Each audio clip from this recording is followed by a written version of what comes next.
मागच्या वेळेस खूप मोठ्या प्रमाणात जनआक्रोश होता त्या आरोपी विरुद्ध। अनेक लोक मालेगाव न्यायालयात चाल करून आले होते आणि पुन्हा कुठल्याही प्रकारचा कायदा आणि सुव्यवस्थेचा प्रश्न निर्माण होऊ नये म्हणून या आरोपीला आज देखील व्हीसी द्वारे तपासी अंमलदार यांनी हजर केलेला आहे।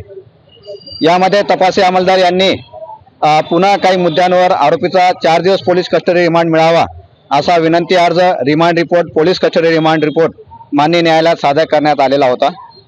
त्याच्यामध्ये पूर्वीची जे काही कारणं होती त्या कारणावरूनच ज्या गुन्ह्यातलं जे काही हत्यार आहे ते अद्यापही आरोपीने काढून दिलेलं नाही आहे। त्या रिकव्हरीच्या ग्राउंडवर हत्यार जप्ती करण्याच्या कारणावरून पोलीस कस्टडी रिमांड आज घेण्यात आला आहे।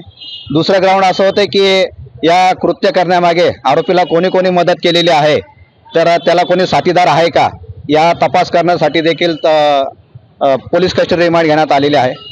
त्यानंतर असे कृत्य करण्यामागे आरोपीला मदत कोणी केलेली आहे का या गुन्ह्यातले जे काही FSL रिपोर्ट आहेत ते कलेक्शन बाकी आहे। तसंच सूक्ष्म जे काही एव्हिडन्स आहेत ते देखील कलेक्शन बाकी आहेत। तपासी अंमलदार यांना या गुन्ह्याचा तपास सखोल करता यावा, डिटेल करता यासाठी सफिशियंट अपॉर्च्युनिटी मिळणे गरजेचं आहे। त्याकरता आज पोलीस कस्टडी रिमांड वाढवून मागण्यात आलं आहे आणि माननीय न्यायालयाने 1 डिसेंबर 2024 पर्यंत 25 पर्यंत या आरोपीचा 4 दिवस पोलीस कस्टडी रिमांड पुन्हा वाढवून देण्यात आलेला आहे।